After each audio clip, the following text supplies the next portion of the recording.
The rain hammered against the pavement like 1,000 tiny fists as Marcus Wellington stood frozen outside the pediatric hospital, watching through the glass doors as his 8-year-old daughter Emma laughed despite the IV line tethered to her small arm. In that moment, the billionaire CEO who had built an empire from nothing, who had negotiated billion-dollar deals without flinching, felt completely and utterly powerless. Because all the money in the world couldn't buy what Emma needed most, a matching bone marrow donor. And as he pressed his palm against the cold glass, his reflection staring back at him with hollow eyes, Marcus didn't yet know that a barefoot child shivering in the alley beside this very hospital would soon teach him the most profound lesson of his 43 years on Earth. If you believe that sometimes the smallest hearts carry the greatest wisdom, and that kindness can transform even the coldest souls, please hit that like button, drop a comment below sharing your thoughts, and subscribe to this channel. Your support means everything, and it helps us bring more stories of hope and humanity to those who need them most. Marcus Wellington had everything the world deemed valuable. His tech company had revolutionized cloud computing, his name appeared regularly in Forbes, and his Manhattan penthouse overlooked Central Park like a kingdom surveying its domain. But 3 months ago, when Emma collapsed during her ballet recital, when the doctors delivered their devastating diagnosis of acute myeloid leukemia, every trophy and achievement turned to dust in his hands. The oncologist had been direct and clinical, explaining that Emma needed a bone marrow transplant, that neither Marcus nor his ex-wife Caroline were matches, that finding a donor through the registry was their only hope. Marcus had thrown money at the problem like he always did, funding research initiatives, hiring the best specialists from Boston to Berlin, offering $1 million reward for a matching donor. But some things, he was learning with bitter clarity, couldn't be bought or negotiated or conquered through sheer force of will. He visited Emma every evening after work, though lately work felt meaningless, the endless meetings and conference calls just noise filling the void where certainty used to live. Tonight Emma had been in good spirits, her bald head wrapped in the pink scarf her mother had given her, her smile still capable of lighting up the sterile hospital room. She had shown him her latest drawing, a picture of the two of them holding hands under a rainbow, and Marcus had held that paper like it was the most precious document he had ever signed. Before he left, Emma had wrapped her thin arms around his neck and whispered that she loved him, and Marcus had held her so tightly, breathing in the scent of hospital soap and strawberry shampoo, memorizing the feeling of her heartbeat against his chest. When he finally left her room, it was past 9, and the November rain had started, cold and relentless. That's when he saw her. She couldn't have been more than 7 years old, huddled in the alley beside the hospital's service entrance, wearing a threadbare dress that offered no protection against the bitter wind. Her feet were bare, caked with mud, and she was clutching something to her chest, protecting it from the rain. Marcus should have kept walking. He had a driver waiting, a warm apartment calling, a bottle of scotch that might help him sleep. But something in the way she sat there, so small and alone, made him stop. The girl looked up as his shadow fell across her, and Marcus found himself staring into eyes that held far too much sorrow for someone so young. She didn't beg, didn't ask for anything, just watched him with an expression that was equal parts wariness and resignation. He noticed then what she was protecting. A small, worn teddy bear, its fur matted and one eye missing, but held with such fierce tenderness that Marcus felt something crack inside his chest. Without thinking, Marcus found himself sitting down on the wet concrete beside her, his $1,000 suit soaking through, though he barely noticed. He pulled out his phone, ordered food from a nearby restaurant, and they waited together in silence. When the delivery arrived, he watched her eat with the focused intensity of someone who didn't know when the next meal might come, her small hands trembling as she held the sandwich. When she finished, she looked at him with those impossibly old eyes and asked in a voice barely above a whisper why he was being kind to her. Marcus found himself explaining about Emma, about the hospital visits, about how seeing another child alone in the rain had pulled at something deep inside him. The girl listened quietly, still clutching her teddy bear, and then she said something that made Marcus's breath catch in his throat. She said her name was Lily, that she came to the hospital every night because her mother had died there 6 months ago, that sitting in this alley was the closest she could get to feeling near her again. Lily explained that after her mother passed, she had been shuffled between foster homes, each one more temporary than the last, each one making it clear she was a burden they tolerated rather than a child they wanted. She had run away from the latest placement 2 weeks ago, unable to bear another house where she was invisible, another family that saw her as an obligation rather than a person. She survived on the streets, finding food where she could, sleeping in doorways, always moving to avoid the authorities who would just send her back into the system. The teddy bear had been her mother's last gift, given to her on what neither of them knew would be their final day together, and Lily protected it like it was her mother's heart-given physical form. As Marcus listened to this 7-year-old child describe a loneliness so profound it made his own pain feel small by comparison, he felt the carefully constructed walls around his heart beginning to crumble.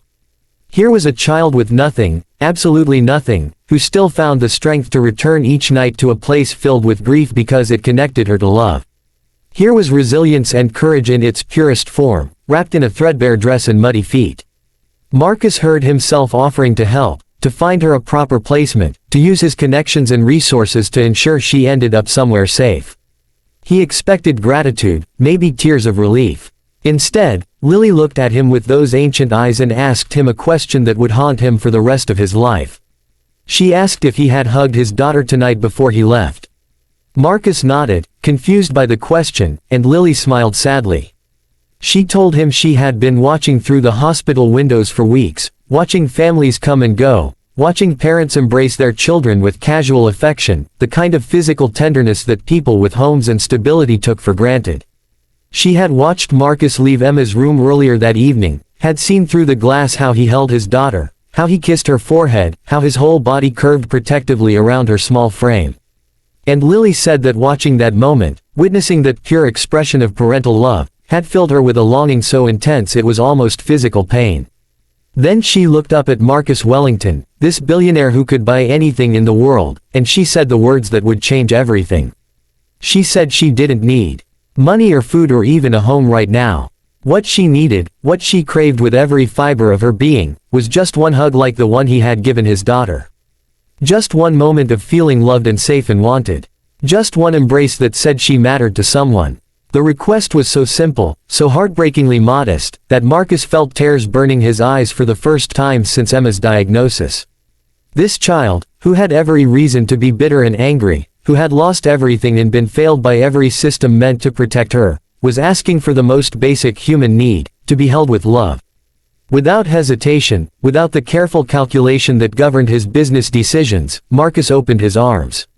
Lily hesitated for just a moment, as if afraid the offer might be withdrawn, and then she moved into his embrace, her small body fitting against his chest, her arms wrapping around his waist with desperate strength. Marcus held her the way he held Emma, with every ounce of tenderness and protection he possessed, and he felt Lily's shoulders begin to shake as sobs broke free from some deep, locked place inside her. She cried for her mother, for her lost childhood, for all the nights she had been alone and afraid, and Marcus held her through all of it, his own tears falling into her tangled hair. They stayed like that for a long time, two souls finding comfort in shared grief and unexpected connection. When Lily finally pulled back, her face was puffy and red, but something had shifted in her expression. The wariness was still there, but beneath it was a flicker of something that looked like hope. Marcus found himself making a decision that would have seemed insane just hours earlier. He told Lily she was coming home with him tonight, that they would figure out the rest in the morning, but that she would never spend another night on the streets. He expected her to argue, to resist, but instead she simply nodded and slipped her small hand into his large one, trusting him with a faith that felt both precious and terrifying. The next few weeks were a whirlwind of legal proceedings, home studies, and paperwork that even Marcus's high-powered attorneys found daunting. But for the first time since Emma's diagnosis, Marcus felt a sense of purpose beyond desperation. Taking care of Lily, watching her slowly unfurl like a flower given water after a drought, gave him something to focus on beyond his fear of losing his daughter. He brought Lily to meet Emma, worried about how his sick daughter might react to suddenly sharing her father's attention, but Emma had smiled with genuine delight and immediately asked Lily to draw with her. The two girls bonded over crayons and hospital meals, Emma sharing her scarves with Lily, Lily making Emma laugh with stories about her teddy bear's imaginary adventures. Caroline, Marcus's ex-wife, was skeptical at first, but even she softened when she saw how Lily's presence seemed to lift Emma's spirits during the hardest moments of treatment. And then, in what Marcus would later describe as a miracle orchestrated by forces beyond his understanding, the doctors found a match. A donor had come forward, someone who had seen Marcus's reward offer and gotten tested. The transplant was scheduled, and as Emma was wheeled into surgery, both Marcus and Lily held her hands, this improvised family bound together by love and loss and hope. The procedure was successful, and during the long weeks of Emma's recovery, Lily was there every day, sleeping on a cot in the hospital room, entertaining Emma with her stories and drawings, giving Marcus someone to care for when the worry became too heavy to bear alone. 6 months later, Emma was in remission, her hair growing back in soft curls, her energy returning in bursts that left Marcus breathless with gratitude.